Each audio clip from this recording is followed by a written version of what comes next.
Since the 1970s, the film industry has been contending with the chin. Now, Gareth Miles and Simon Appleton examine each year in the career of Bruce Campbell. Mr. County, you mind telling us what you've been up to recently? I've been looking for the coming thing. It's 1893.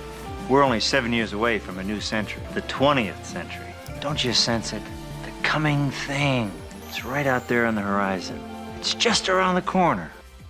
Hello and welcome to A Year in the Career. I'm your host Gareth and I'm joined as always by Simon. How are you, Simon? I'm good, how are you? I can't complain. Enjoying the Briscoe run that we're doing because I'm dead excited about talking this week about Briscoe because Briscoe is great fun. But I'll get the standard stuff out of the way. We're an independent podcast, so if you want to help us out in any way, then give us a follow or get in touch or leave us a review on iTunes or whatever your podcast catcher of choice happens to be. You can get in touch with us by emailing us at gareth@ayearinthecareer.com or simon@ayearinthecareer.com. I'm on Twitter at Gareth Miles. And Simon, you are available online as well. Where can they find you? You can find me on Twitter at movie_mustache. And you also have your website as well. I certainly do, moviemustache.com, where you can come and find all kinds of random reviews and news pieces and trailer reactions. Cool. Trailer reactions, they're always quality. How do you find doing trailer reactions? Interesting. Some of them you don't really have a lot to work with, and others there is information overload. It's more a case of did they intrigue us enough without giving away too much. A perfect example I'm thinking of recently was the Batman trailer with Robert Pattinson. That is my idea of a good trailer because it just grabbed everyone's attention without telling us too much. Yes, I can barely remember it. That was a wee while ago now, but yeah, I remember discussing it. Like, see, on one of the side shows that I do, Projector Room, we do like a trailer section where we talk about what's coming, and more often than not, we're saying that we can basically tell the entire film. I know that's something that everyone experiences whenever they watch a trailer, and they even say they avoid the trailers because they give too much away. Do you find that happens frequently when you're doing a reaction? Yeah, some films it's terrible. I remember there was a YouTube channel that actually went and broke down the trailer. I think they did it it was either Star Trek or James Bond, one of the James Bonds, and they put it all out, going what they think happens in the movie, and laid it out like that, saying this happens to that, and that puts this into touch with that, and that causes this sequence to happen. And they were usually pretty bang on, but I haven't seen that channel in a while. It was pretty good. I'll have to look for it. Anyway, yes, Year in the Career. We talked about Eddie Presley last week, and Waxwork 2, the Nutt House, and Army of Darkness. So it was there was a lot to love there and a lot not to love, I suppose. But this week I think there's a great deal to love, because Briscoe is a much loved TV show that a lot of people don't know about. It's quite surprising. Simon, you fall into that category. You weren't aware of Briscoe prior to joining this project. I certainly wasn't, and I'm ashamed to say that had this been on or if I'd have known about this being on TV when, at the time that it came out, I was in 7 or 8, I would have loved this, because at the time one of my favourite films was Back to the Future Part 3, and this is very much like that. Yeah, well, it was actually created by a fella called Jeffrey Boehm, who was one of the writers on Indiana Jones and the Last Crusade, and he created quite a few of those sort of high-octane adventure shows that we enjoyed. And I think he did the Phantom as well, come to think of it, in one of the Lethal Weapons. But the train that they used in the pilot episode was the train from Back to the Future 3, I think, yeah? Again, certainly makes sense. It does, yeah. Well, the Briscoe County Jr. is a television series that ran sort of for one season, but there's a lot of it. There's 27 episodes in the show, which is quite unheard of for a TV show. They usually run, in America, maybe 22 episodes. There might be a special in there, and more recently they've sort of been cut down because of the cost of each of the episodes to about 10, or in some cases even 4, which is a mini series. But yeah, Briscoe was produced by Fox, It was a spirited adventure where it has a traditional hero who beats up the bad guys and gets the girl. And for kids growing up in that era, it was the kind of hero that they wanted to see. I'm going to go and say, because it was early 90s, it was probably geared toward the younger male audience, those kind of 10-year-olds that need a bit of Indiana Jones in their life. Although it does have an awful lot for more people. Imagine you're a 10-year-old. Would you have lapped this up? Oh, I would have loved this. This would have been my wheelhouse. It's basically Western Knight Rider in a way, with a hint of Indiana Jones type adventure to it. That's how I've been reading it. And as you say, the lone hero traveling through. Instead of Kit, he's got the trusty Comet, his lovable horse. I do love the back and forth between those two. Yeah, I think as a kid I would have loved this, and to be fair, as an adult I have enjoyed watching it too. Yeah, it's a particularly well written show, I have to say. As I'm going to move through each episode, and we'll have a quick chat about each episode, because it's not fair that we just summarise the whole show, because there is so much here. And this episode is going to spill into the next episode, because it went out halfway through the year, so it wasn't completed by the end of the year, and a number of episodes debuted on American television in 1994, so it does have a run of 93 and 94, and we'll try and follow that as best as possible. It'll also help keep the run time of this episode down, because we could be here all day if we were to. So this is a Western action-adventure TV show that has heaps of comedy thrown in as well, and it's brimming with life. Every character that they have here is invested in the show, and it really shows from episode to episode. One thing I did whenever I was rewatching them was I was trying to find the worst episode, and I do believe I found it, but it was really difficult to find. I would say this is like the Bond series, where the worst episode is still really good. Some people may not agree with that, but so we'll jump into the first episode, which was the pilot episode. And it was back in the days they used to make feature-length pilots. And I think that's something that we should really try and bring back. Not us, but to get the executives to bring back feature-length pilots, to give you a real flavour of what to expect from a TV show, because then they can just release it as a movie. And indeed, that's how I first came into contact with the show. Actually, it was the second time I came in contact with the show. I bought the VHS in a small video store in a town near me that had some fabulous art of Briscoe on a horse and the Adventures of Briscoe County Jr. written much like Indiana Jones across the front of the cover. Whenever we make an Indiana Jones reference, obviously this is written by someone who wrote or created by someone who wrote Indiana Jones. I actually think that this would have made a better TV show than the Young Indiana Jones Chronicles. Have you seen that? Yes, I unfortunately have, and I would definitely agree with you. Yeah, put it this way, I tried rewatching some of the Young Indiana Jones episodes, movies, whatever they are, because they re-edited them into films, I believe, and This is so much more of an easy watch. There's silly little sort of pop culture, sci-fi almost references to future inventions and ways of living and thinking and etc.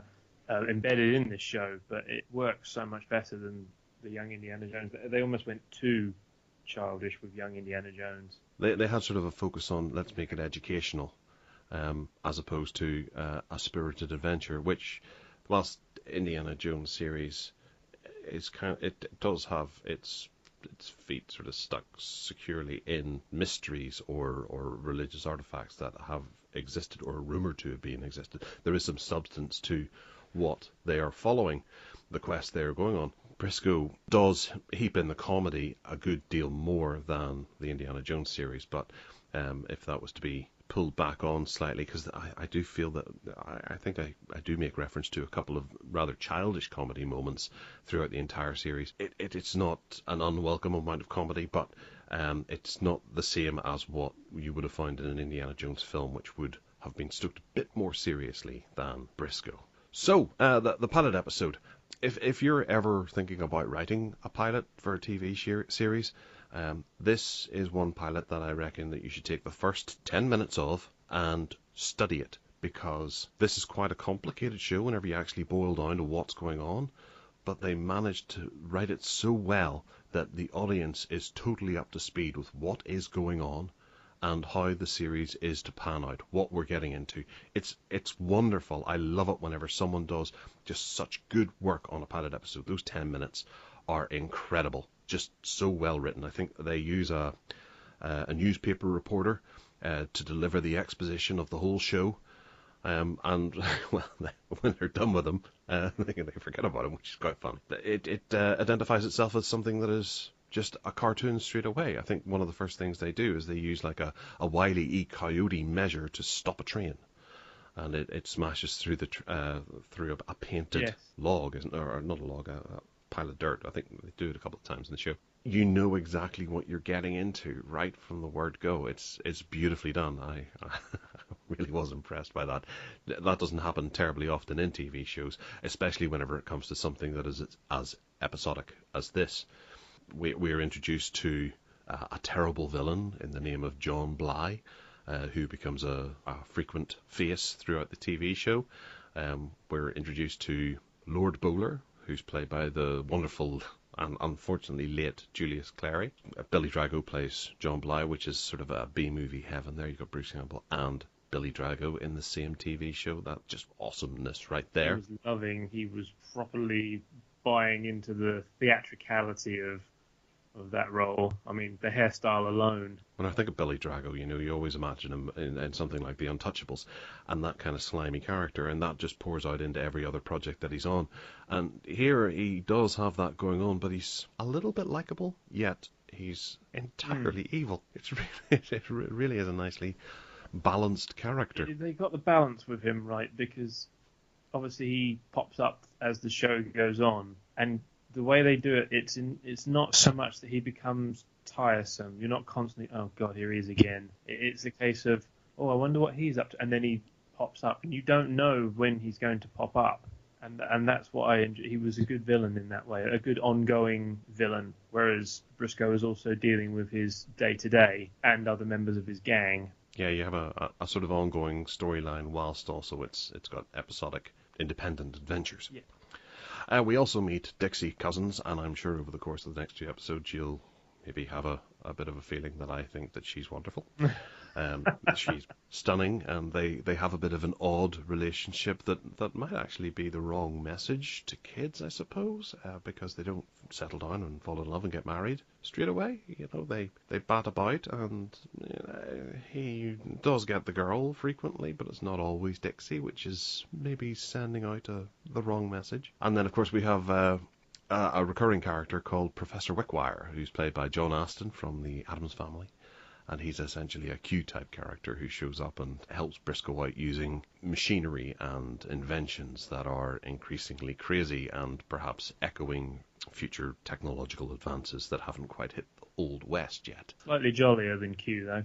Absolutely. I think he makes the most out of this role, and I think they just love giving him dialogue because everything he delivers is gold. He's really funny. Every time you see him, it's so exciting to see him on the screen because he's just so much fun. And because you know him and love him as... It's like when your favourite grandfather shows up, though, isn't it? He's got that personality, that big, bright, excitable personality.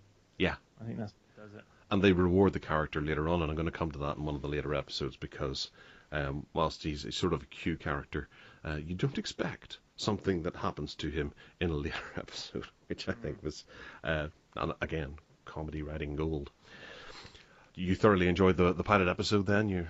Yes, like you say, the setup was really well done. I mean, Arlie Ermy as Briscoe's dad. I mean, obviously, this didn't have the same rating as Full Metal Jacket, so we didn't get to see him go quite so extreme on John Bly and his gang, but...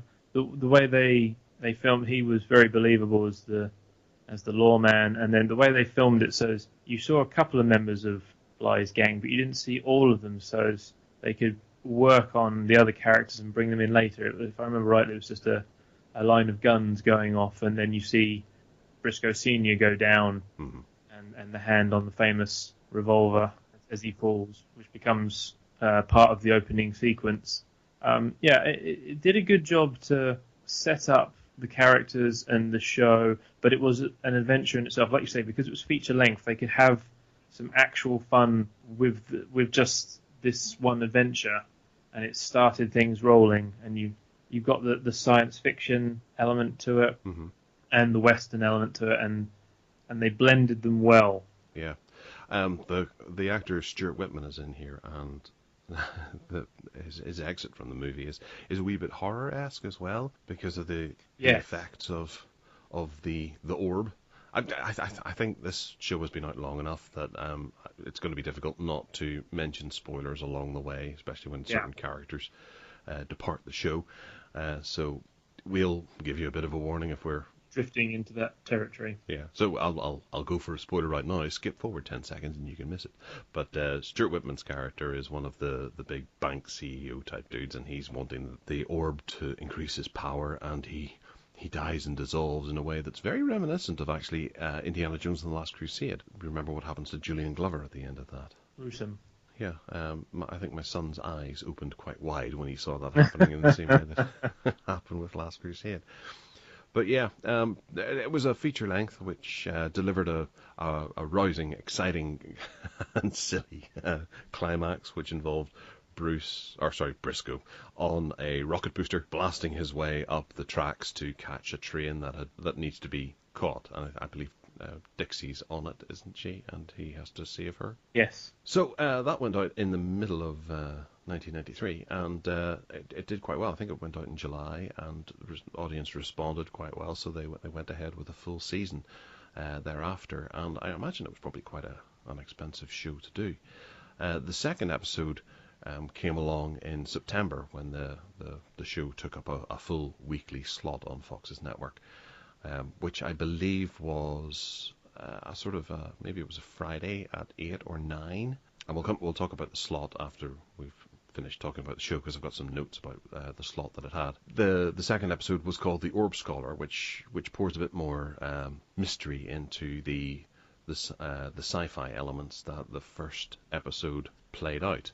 I actually felt this was one of the weaker installments in the whole series, but then it has a big purpose that it needs to put together, which is bringing all the elements together. It works very well in the pilot episode, but whenever it comes to having to pan this out over the whole series, it gives you that storyline, that ongoing achievement that Briscoe has to do in order to get through the next 26 episodes of the show. You like the Orb Scholar episode? I did. I think when you get a big kickoff like the pilot was, it wasn't quite as exciting as it was. But I did like the idea that a person has taken over as sheriff in this town, and instead of being one for upholding the law, he's actually more supportive of the ones breaking the law.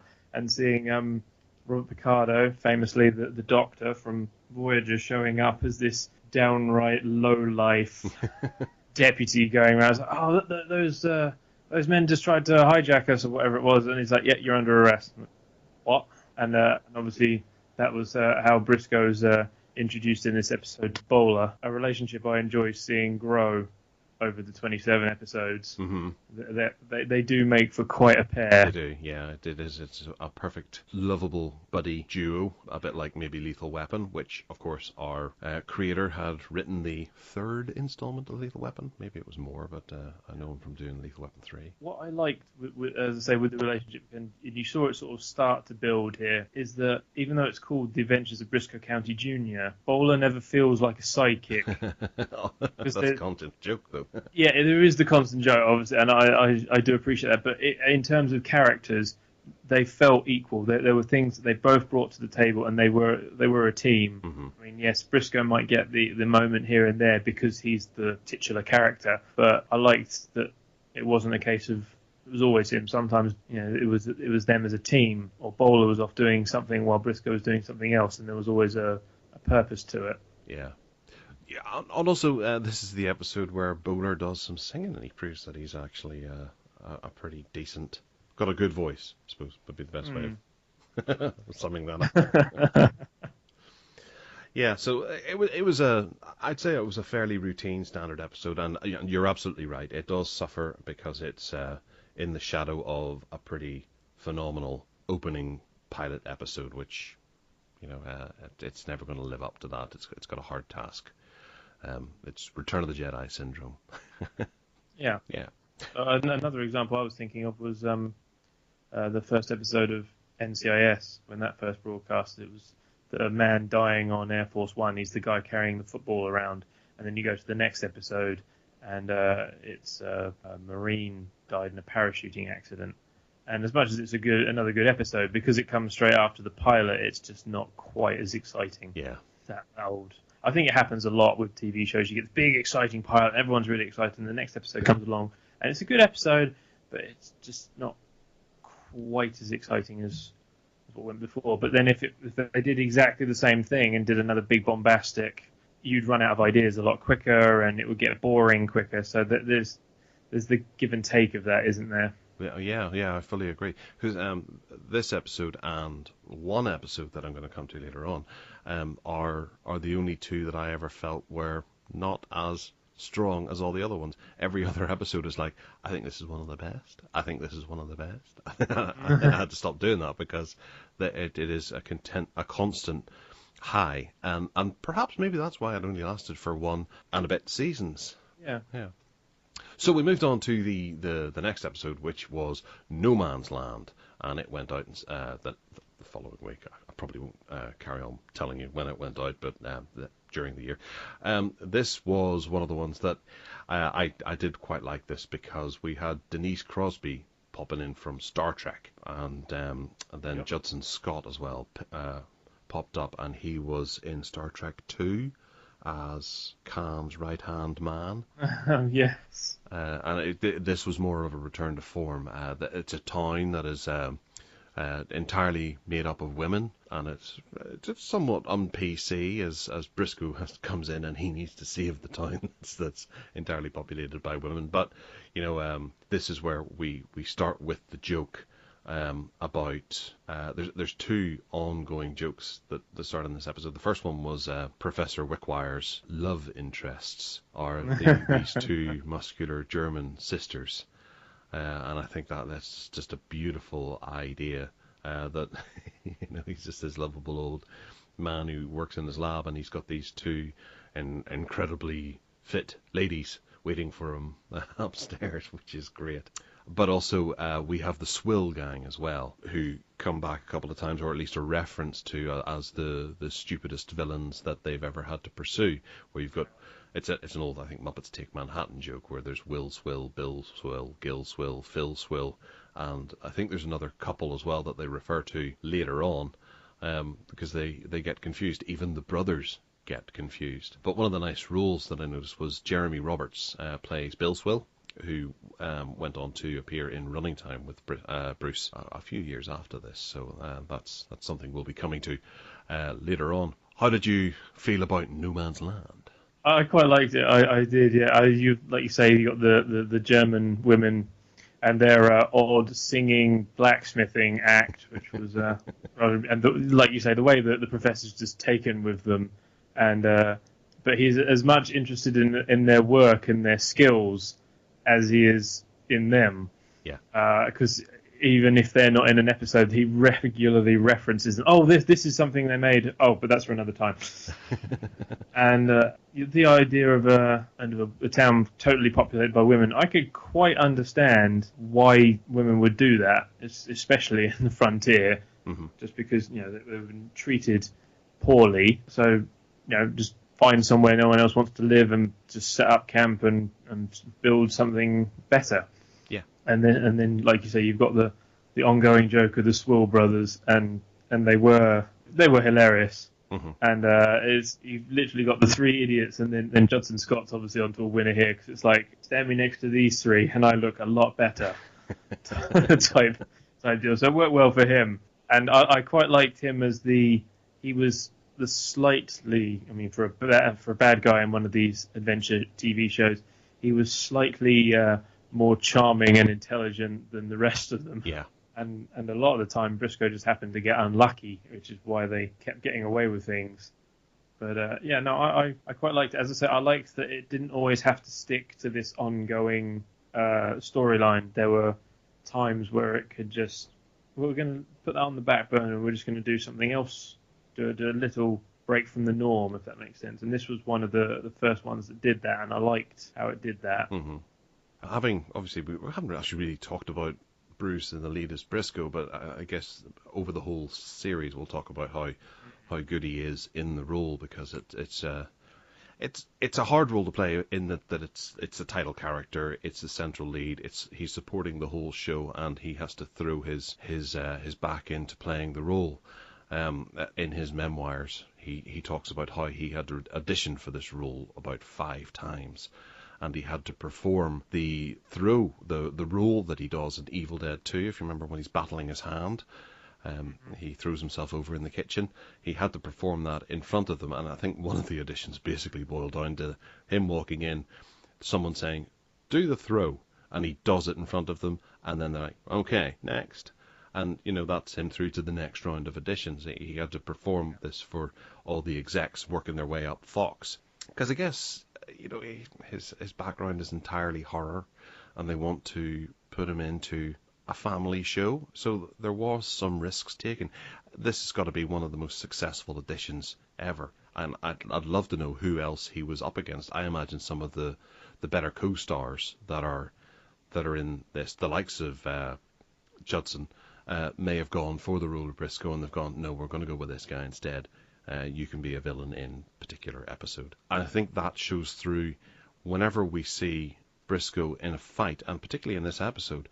If you go back and you watch Star Trek, you see William Shatner being replaced by a body double doing some of the physical moves. Shatner does do enough of the fighting, but every now and again you'll get a stuntman in there. There's very, very few occasions in Briscoe where it's ever noticeable that it's not Bruce doing the action, running across or kicking and punching or collapsing through something. It's always Bruce, and I think that really adds to the realism of the show. His stunt work is refreshing in this show. I think a lot of the times also where you can tell it's not him, it's usually a stunt where it's not going to be like a horse stunt, like a very specific, complicated horse stunt. It's not going to be him anyway, so you notice, but you don't notice, if that makes sense. Yeah. You sort of aware of it, but it doesn't matter.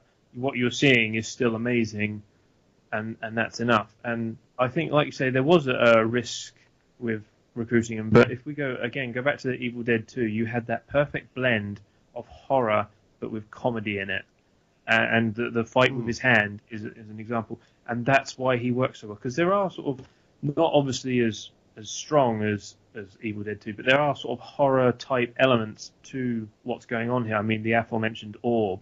Mm-hmm. Some of the things that happen with it are pretty horrifying, and so he is able to deal with that blend of comedy. I mean, he could be in a gunfight 1 second, talking and arguing with Bowler the next, and then talking to his horse. And I loved watching him talk to his horse. I've grown up around horses. I'm not a particularly horsey person, but my family are. And some of the things, you do talk to them in a way like that. But the idea of the horse talking back is hilarious, and him knowing what the horse is saying to him. But it all worked. He could go from all of that, and it didn't feel like I'm watching 3 different characters or I'm watching 3 different sketches in a sketch show. It was just Briscoe. Mm-hmm. And that's why it worked. And I think choosing him to play the role was genius. Yeah. Because he's the man for the job. And I can totally understand why he said it was his favourite character to play. Because as much as he was, I imagine, doing a lot of work, it was probably a lot of hard work. Because they're not exactly in lavish luxury most of the time. They're usually out in the middle of nowhere. I can totally understand why this was his favourite character to play. Well, I'd say that he maybe had a good amount of freedom with the character as well, given that he was able to do his stunt works. You could imagine the producers standing beside Red, okay, we've got this stunt, no, insurance isn't going to cover that, you're not doing that. But they would let him do, the fist fights, and he does do some of the horse tricks and things like that, or the galloping the horse at high speed and things. So obviously that's an insurance nightmare for the producers, but I do feel that maybe the odd time he was given freedom to do what he wanted, and they were investing a lot of faith in him, that they believed that he could really pull this show off, because I think he gave them a guarantee that he will focus at 200% on making this show a success. And I would say that it genuinely does. It may not have pulled in the ratings, and that's more to do with the time slot. Anyway. The other character we haven't spoken of yet is Socrates, Christian Clemenson.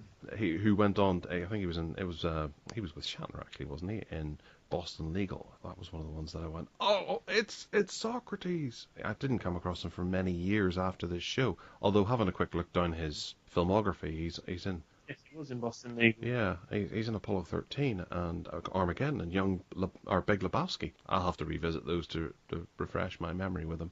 But I've got a few things I want to say about him over the course of the episodes, because I do like that he is almost the exact opposite of Briscoe. Yes. They're both lawyers. They've both studied law. Whereas Briscoe's a bit more like Indiana Jones being an archaeologist, being out in the field. Socrates is in the library doing his research. Well, at first, I found him, in the pilot episode, I found him a tad irritating. And I thought, oh, this is going to be the one character that has to be the exact, like you say, the exact opposite of Briscoe. I'd say by about No Man's Land, he was growing on me as well. Mm-hmm. He is the, for lack of a better term, nerdy, be in the library reading books type. It became fun, especially when they drag him out into the field. Yes, they got a lot of humour out of that, don't they? Yes, just seeing it. From what I read, he didn't like horses very much as it was, but he didn't do anything about it because it aided his performance. Mm-hmm. And I think he's right. I liked the other side. The other side to it, and how occasionally he'd pop up or he'd need Briscoe's help, or he would show up and save Briscoe in the most unexpected way. And more so than the next episode, which is episode 3, which is Briscoe in jail school, where Socrates is ordered to tag along with Briscoe into Mexico to receive some stolen guns.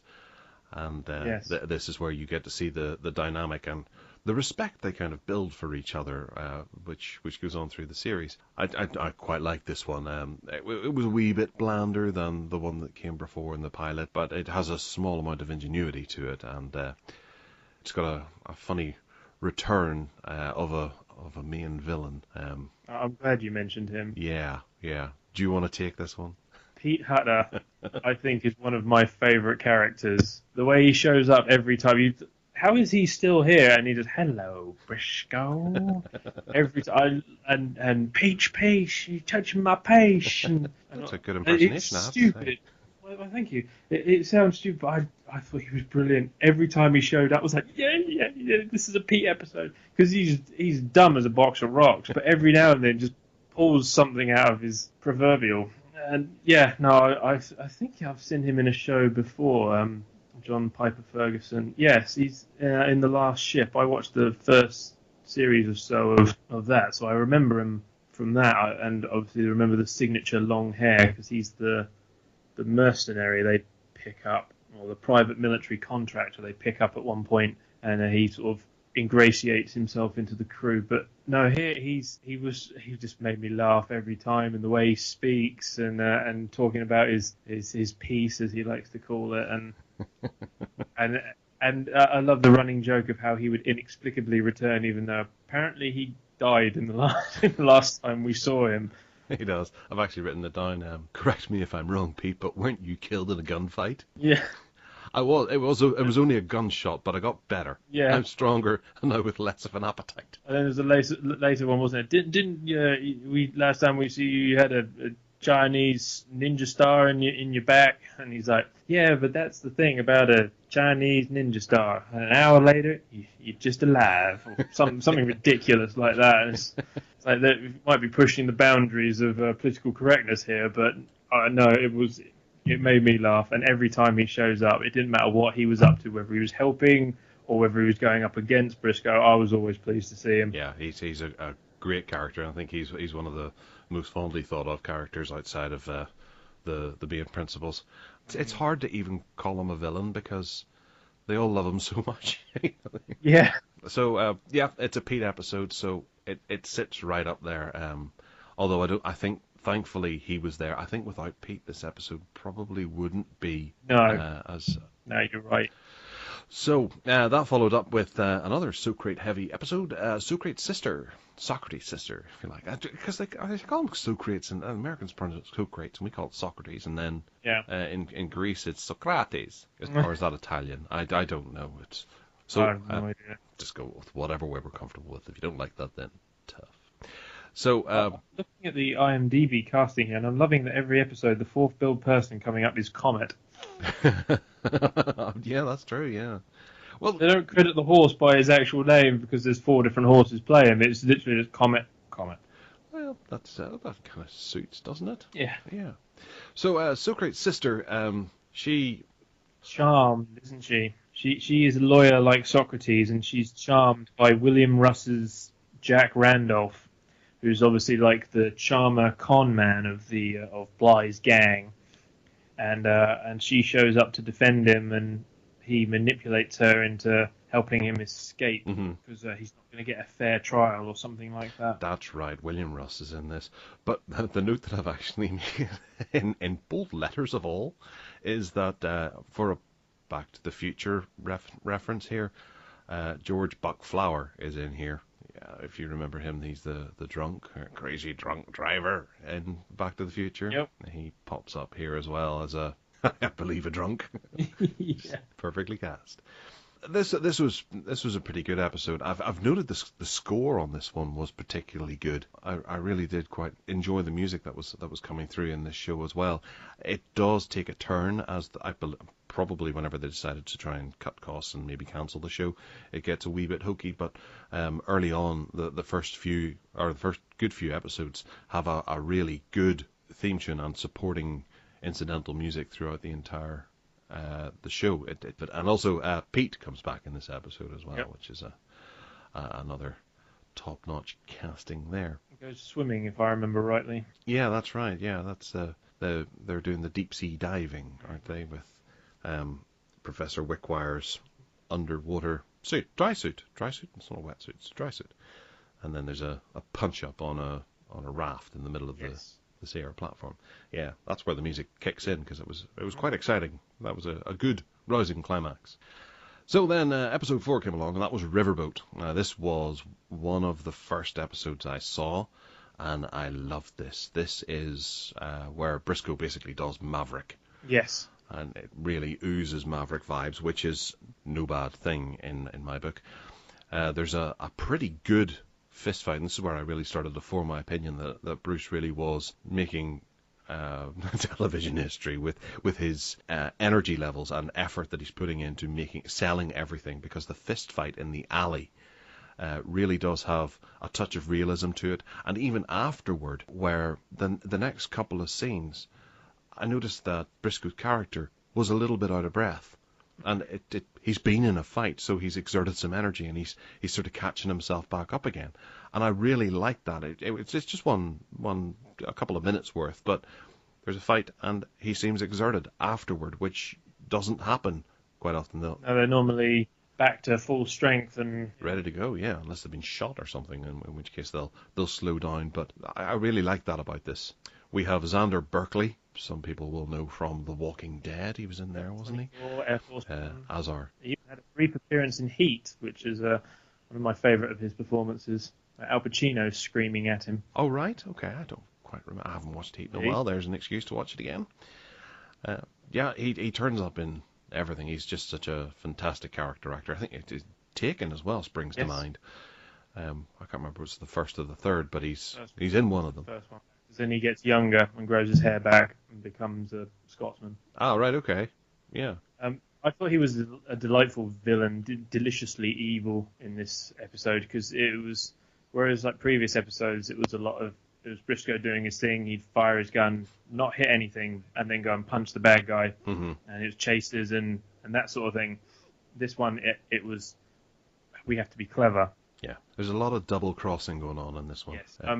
Kelly Rutherford returning as Dixie. I thought that was a nice touch, because there was the interesting twist there, and it sort of caught you off guard a bit. Is she double crossing Briscoe? Is she finally showing her true colours, or is she in on the plan? Because obviously you're quite early on into the show at this point, so as much as you know there's a thing between Dixie and Briscoe, you don't know how strong that is. Like in Indiana Jones, again, like in The Last Crusade with Elsa, she double crosses him. It's that same sort of thing. Is this what's going on here? And so there is that twist to it. So it was they were clever, and how they get him in the end, because obviously he's manipulated his way into protecting himself in Louisiana, and how they get him is actually very clever. Yeah, it is. Yeah, it's a fun episode of this, and they do get a lot of gags out of it as well, with Lord Bowler having to do his boxing and things like that. That was top-notch stuff there. Having Dixie Cousins back, it's just at a nice point. She wasn't in terribly many episodes. I think it's 7 in total. But whenever she's there, I was reading that she was only supposed to be in that one episode that she was in originally, the pilot. Yes, because it was meant to be the scientist's daughter, but the chemistry between the actors and the love the character got in terms of audience response, they kept her on instead. Yeah, which it just goes to show that they're paying attention to the show, and well, I can't fault them for making that decision, because I think that Kelly Rutherford's lovely. I've even started trying to find more of her movies. Oh, I wouldn't fault them either. Then after that, we get to Pirates. Now, I've read online that people think that this is the weakest episode of the entire show, and it's the silliest episode. I'm not going to agree or disagree with that. It perfectly entertained. It fit in with maybe some of the later episodes. I think this would have done quite well had it been way down the running order, because it's kind of a bit too out there, for especially coming off the back of Riverboat, which was a bit more of a sensible episode.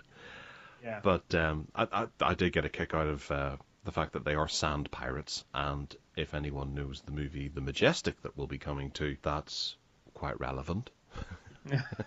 The concept is, it's fairly childish and silly, but the show manages to balance it on the edge of both being silly and childish, but makes it for the whole family. I think it is quite a successful episode.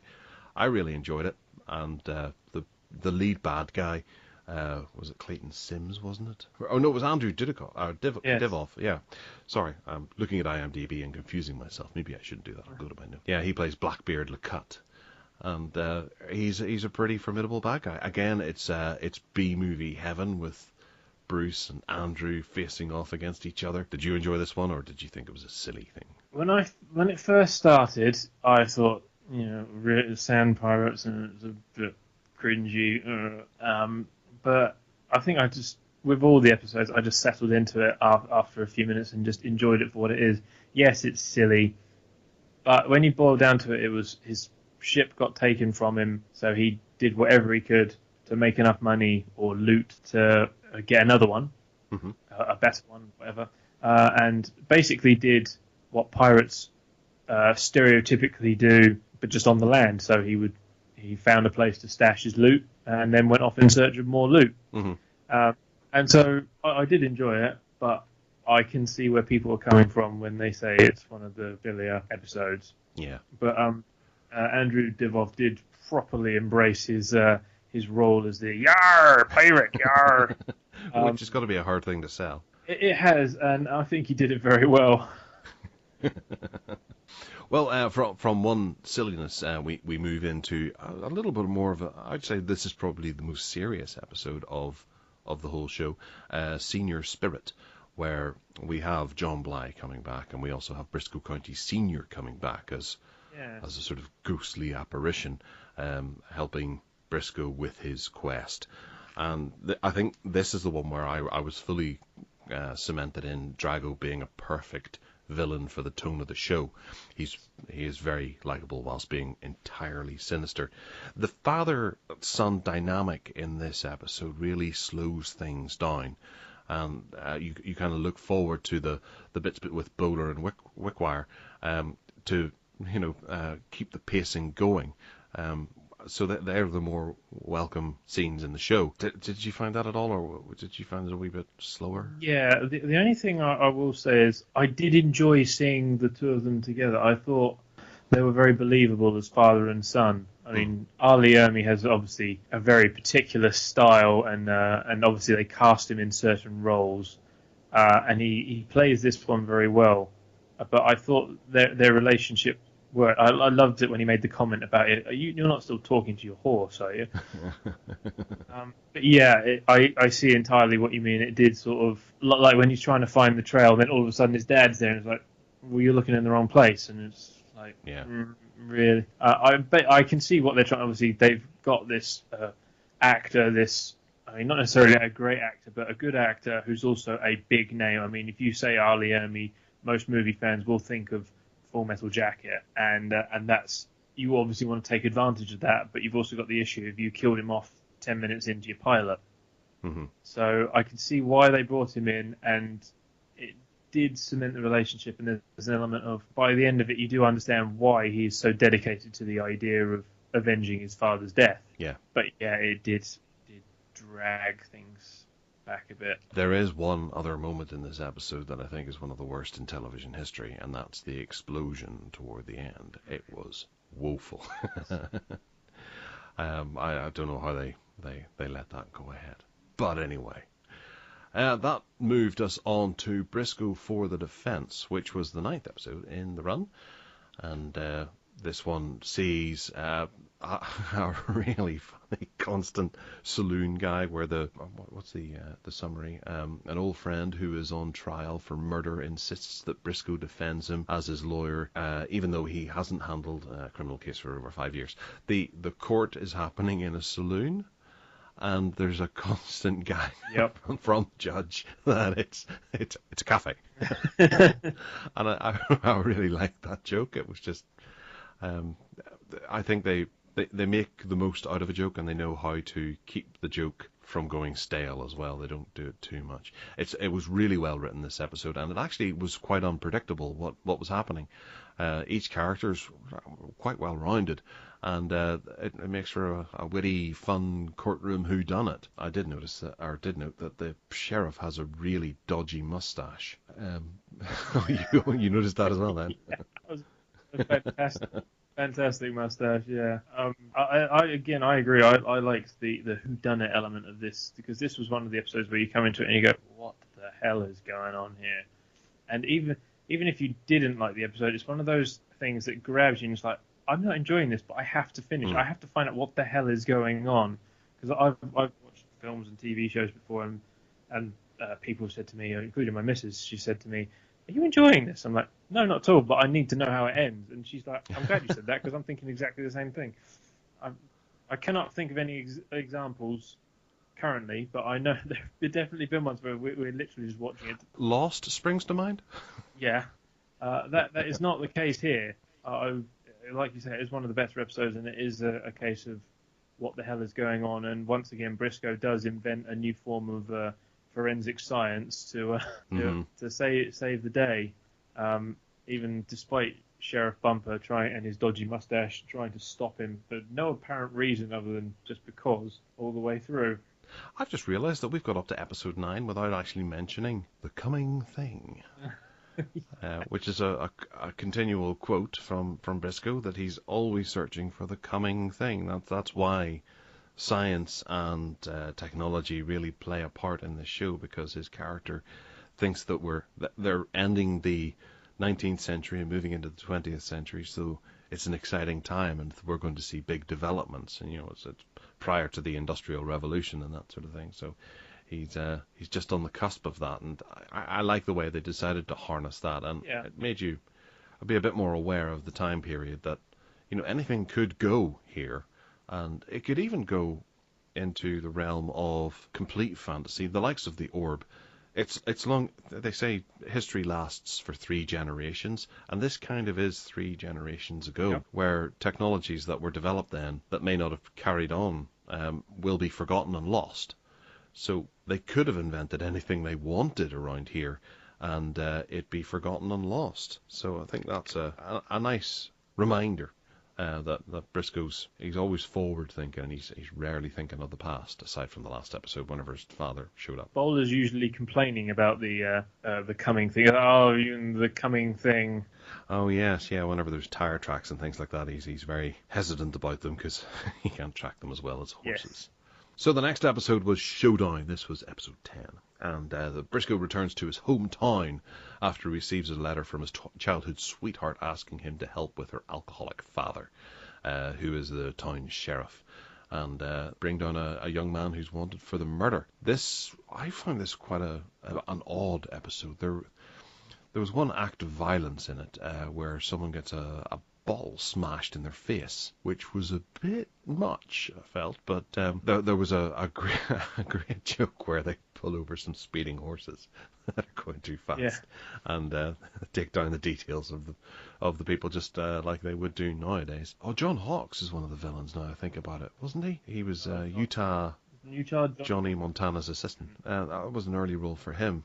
And then John P. Ryan is the sheriff, Bob Cavendish, who he's going in there to save, and he's the old drunk that he needs to get on the straight and narrow, with Jessica Tuck playing his daughter Annie. Yeah, I liked this episode. It was a wee bit darker with some of the violence that was going on there, but there was one gag that I remember seeing in a video on YouTube actually about this, where they interviewed Julius Carey, who plays Lord Bowler, and he says about how his favourite joke is in this episode, where it's a joke about Dunkin' Donuts. And I think that goes to show that he wasn't actually given that many gags to relay. It was Briscoe kind of got the larger share of them.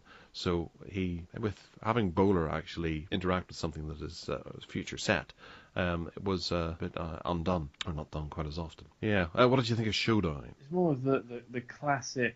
I mean, this is very much inspired by some classic westerns, isn't it? Where like John Wayne rides in and the sheriff's in a bit of a drunken mess and needs help. And if I remember rightly, they get the one wanted for murder, but the dad isn't having it. Mm-hmm. And it was like you say, it was much darker. I did like the idea of John Hawkes as Utah Johnny Montana's assistant, and literally went around speaking for him because he was eloquent enough. Yes, that's right, yeah. The one thing I did notice about this was the villains, and I think it harks back to a couple of episodes so far. They always have these nice elaborate bases that are built into caves, and they have light inside them, and they have old furniture sitting around in rugs on the floor, and it's this huge cave that doesn't seem to be suffering from damp or plants or anything like that, or even bears. They're very comfortable lodgings for them to be living in. Maybe that's where they got the rug.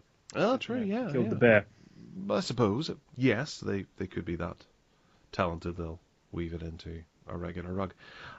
But yeah, they do this a number of times throughout the entire season, having the villains inside a cave where there's either a secret entrance or something like that, or they find them in the mountain or whatever. It's a nice idea. I suppose they have to do that because they can't come up with too many other places. It's either a fort, an old abandoned fort, or a cave. The next one was deep in the heart of Dixie, where we get the return of the wonderful Dixie, and they have the talking machine. Yes. Which I quite like the idea of. David Warner pops up here as our villain, who is particularly nasty. Yes, he is. Yeah, poisoning people, isn't it?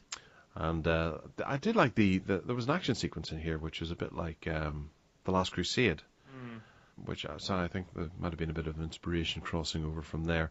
But the on-screen chemistry between Briscoe and Dixie is second to none here. Yeah.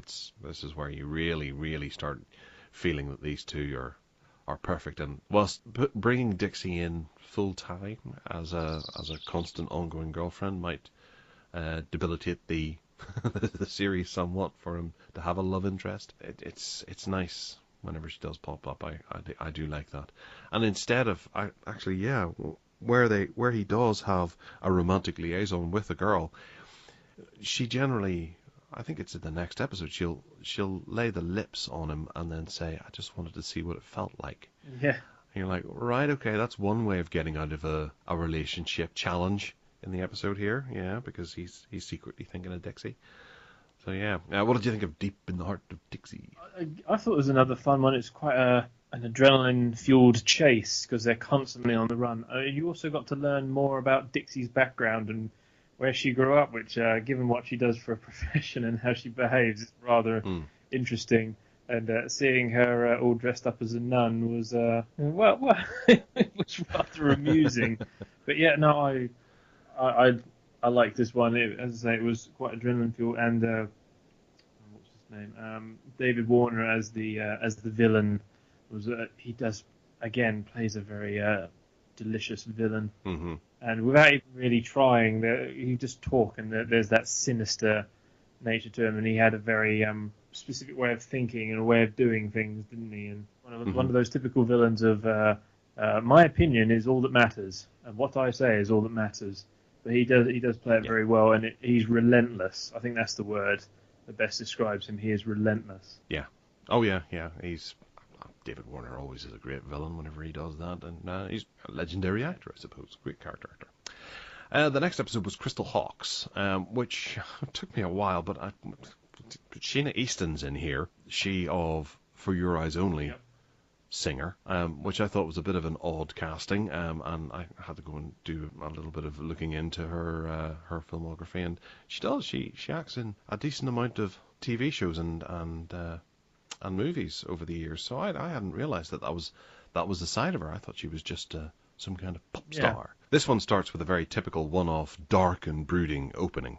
And I did quite like that. It makes I think it happens twice. There's two kind of really dark and brooding episodes, and this one spends a bit of time doing that to establish the feel of the episode. And I did quite like it for that. Did you remember Crystal Hawks? Yes, yeah, I liked the rivalry between the way she'd get Briscoe, and then Briscoe would outsmart her, but then she'd outsmart him and get him back, and we'd be. And the constant back and forth, and the way she would had him chained or tied to her wagon, but Comet would just be following in the background. Brought back an interesting character who I did not expect. That's right, Big Smith. Yeah, I did not expect to see him again, and changed his ways. I liked MC Gainey's performance in this one because after seeing him in the last one, he was a larger than life but pretty generic villain. If he was like the right hand man of John Bly, and then when he comes back in this one, he's trying to assure us that Orb has brought him back and it's changed his ways and all this, that, and the other. And for quite a while, I actually was not trusting of him. Yeah. I thought he's just bullshitting us. Yeah. But no, and I liked that about the performance because he was able to play the sincerity, but also in such a way that I didn't buy it. And I was constantly questioning until obviously it is revealed he has changed his ways and he has been brought back for a specific reason. Yeah, I like that, but I again like the back and forth between Crystal and Briscoe. Yeah, who's constantly trying to outdo each other. Yeah. And it looked like from the outset that Crystal was actually performing her own stunts as well, which helped with the believability there. Because I guess maybe I'm just into trying to identify whether or not that is actually the actor doing their stunts or not. No, that's just me. There was one gag that I'd noted down, the second-hand horse salesman. I thought was quite. Yeah, I like these little sort of references to modern life, and yeah, that was a good one. It excelled at that, I think. It brought everything in, no matter how shameless it could have been. They still managed to get a bit of a gag out of it somewhere along the lines. Following up was Steel Horses. Now, this was I'd say this was a notable episode. It had some good fun. Again, the score was a bit dynamic here as well. It helped. There's sort of a primitive Hell's Angels. Yes.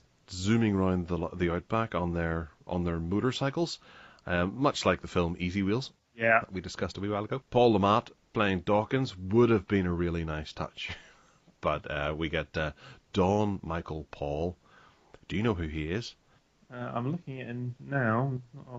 He's not so much an actor anymore. He's a director, and he directs some of the most interesting sequels that we're getting nowadays. We've got Tremors: A Cold Day in Hell, Tremors 5, Kindergarten Cop 2, Sniper Ghost Shooter, Sniper Legacy, Jarhead 2, Bulletproof 2, and the Death Race sequels as well, Death Race 4 and Death Race, I think there's another one coming as well. And one of the Lake Placid sequels too. Formidable career, I have to say. But he started out being an actor, and he plays one of the lead villains here. And I have to say, he's pretty good. Yeah. I do quite like him. Although I would have taken Paul Lamont over him instead, and would have let Don Michael Paul go off and direct Maniac Cop 4 or something like that. That would have been fine. The soundtrack was pretty catchy, I have to say. I was kind of not clicking my fingers, but I was thinking about it afterwards as well. We have Wickwire coming back with his Ladies of Pleasure, which was a nice touch. And nowadays, looking back at it, you might think, wow, he was able to take this new technology of a motorcycle and rebuild it and improve on it in a couple of hours. That's impressive. That was one thing that I did take away from it. But it's TV, so you can kind of let them have those sorts of things.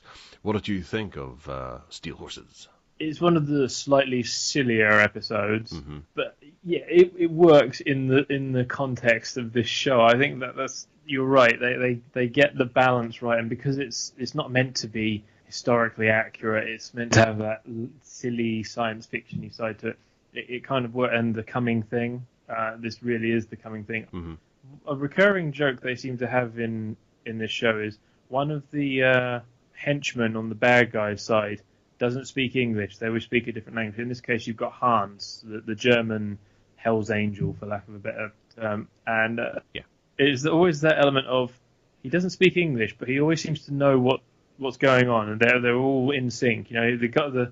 I think it's Jeffrey Blake was one of the, as Beck was one of the lead bikers, and they come up, or he was somehow involved, and he's always coming up with, he's saying, we'll do it like this, or we'll do it like that, and Hans is, yep, okay, I'm in.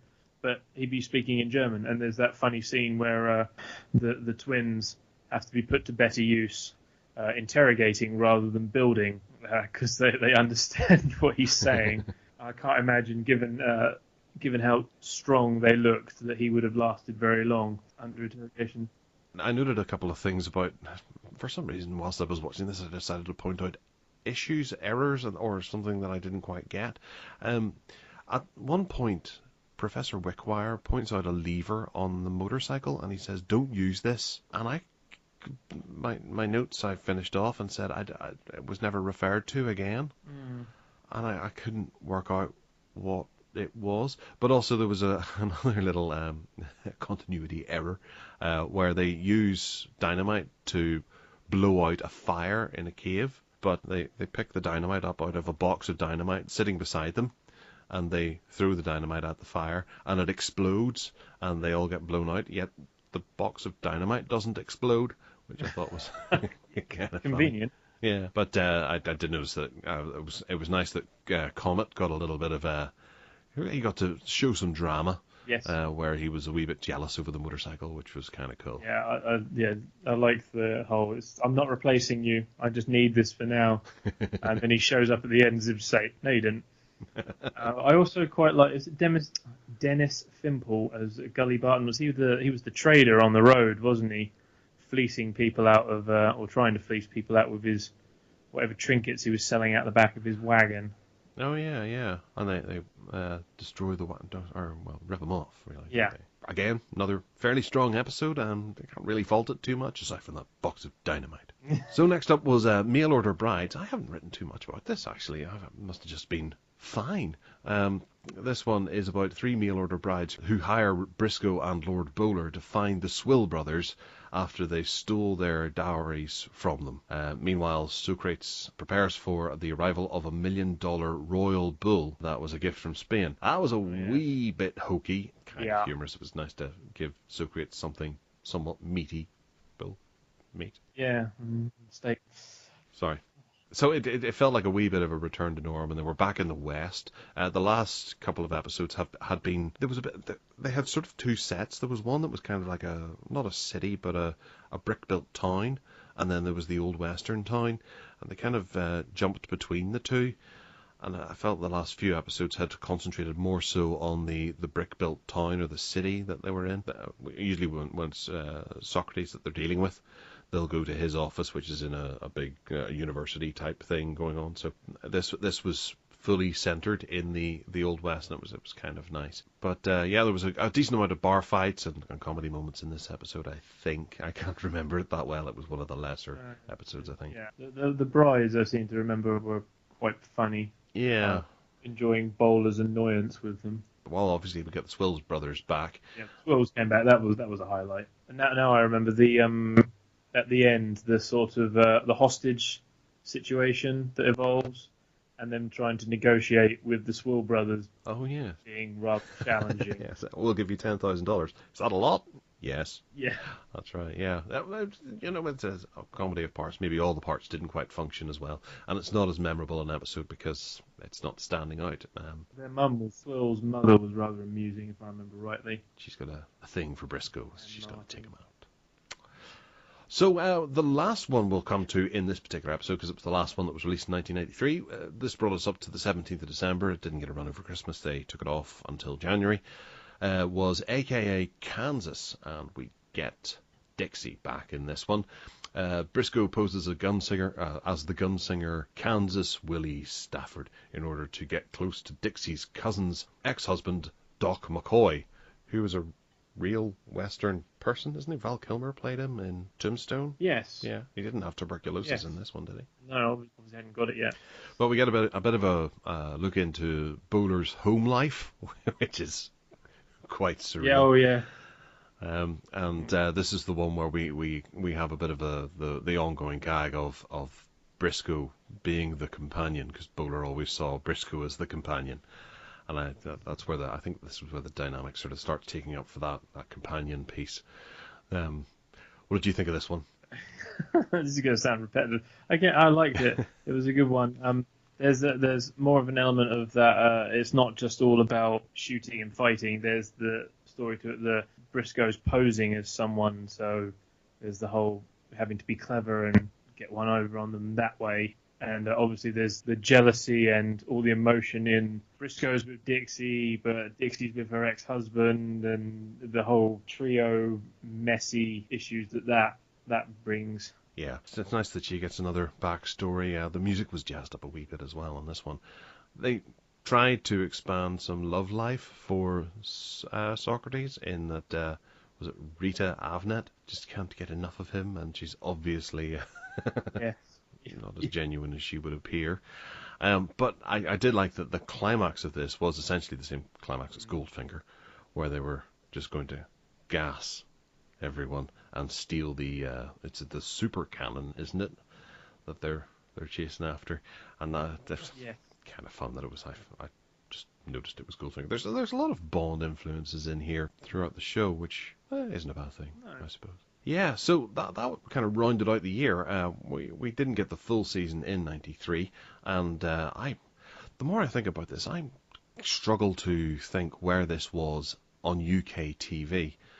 Now, when I came to it, I watched the very first episodes I watched were the last two, the double barrel of High Treason.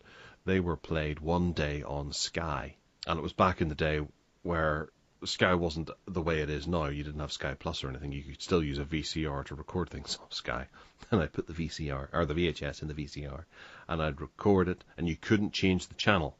Yes. If you changed the channel, it would record you changing the channel, which was a real pain because they put this on at the exact same time, or well, half an hour apart from the premiere of Tornado on the movie channel. And I was ripping because I couldn't record both of them. I couldn't watch one and record the other. I had to just take my choice, and I had to miss Tornado because I never knew when I'd see Briscoe again. I'd record that, and then Tornado would be on maybe 2 weeks from now, and I think it went out originally on the Sci-Fi Channel or something like that, or maybe it was on the movie channel. I can't remember, but I was so annoyed that you wait around so long for something Briscoe-esque, because I used to go through the listings looking for Bruce Campbell movies so that I could record them, and then two come along at exactly the same time, and that was, I just remember that, and I managed to get the last two episodes, which we will be coming to in the next show. So, what are you thinking about Briscoe so far? Is it just consistently excellent? I think it's an easy, funny, charming show. I mean, Bruce Campbell, throughout this process, I was very I knew of him, but I hadn't really seen much of his work prior to doing this, and now doing it, I just see that it doesn't matter what he's doing. He usually is a character you like, even if he's not necessarily on the up and up. He is a character you like, and I think this, as I say, if I'd have seen this when I was a kid, I would have loved it. This would have been right in my wheelhouse. Yeah. And watching it now, it was just a fun, easy thing to put on. You just pop on a couple of episodes, and it's just something fun and laughable to pass the time with. Mm-hmm. And part of me would have been interested to see, because I've read what the idea was if there was to be a second season, and I would have been interested to see where they take it and how it did. As much as it is a bit silly and it is more aimed at a younger audience, the show does have most of the things you need. It's got an interesting ongoing story with a very campy but fun villain attached.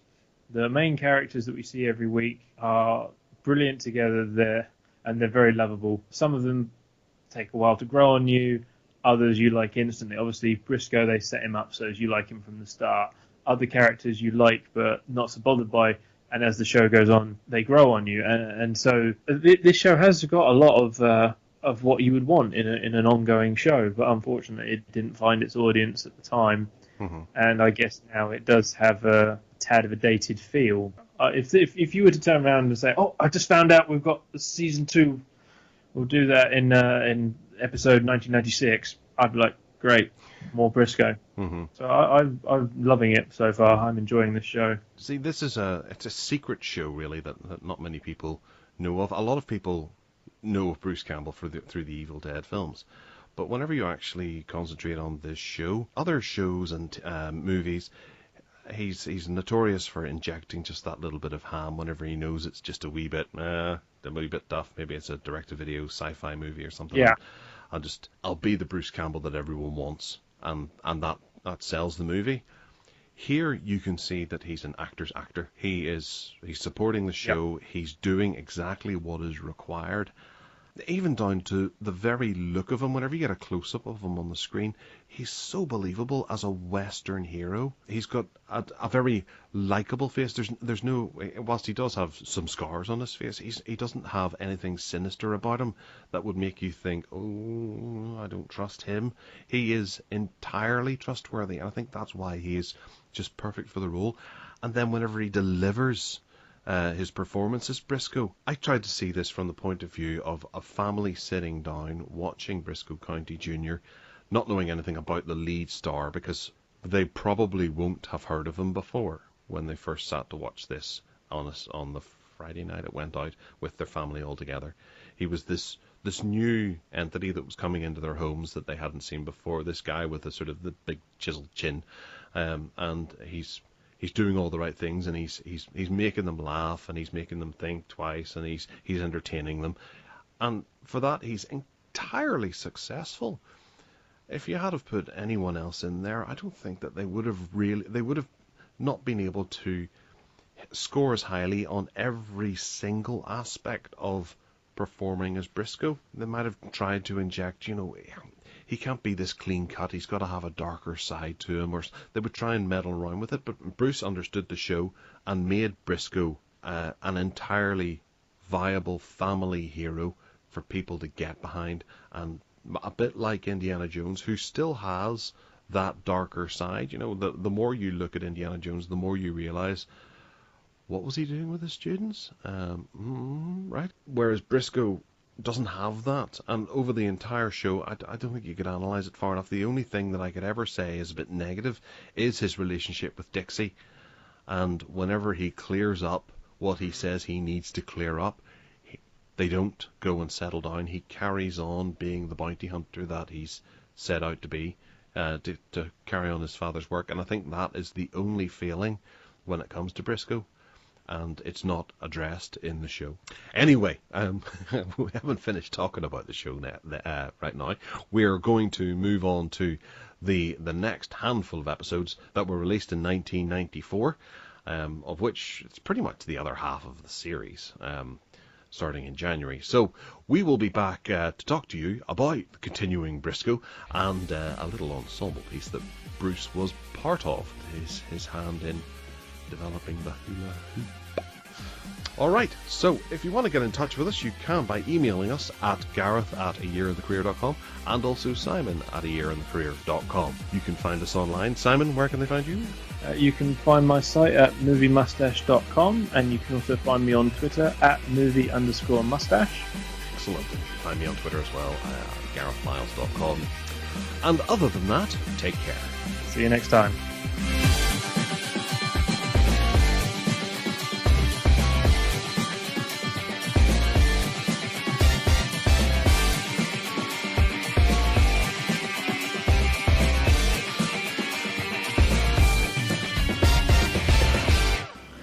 So, Briscoe, you got a girlfriend? Girlfriend? I don't even have an address. All work and no play makes Briscoe a dull boy.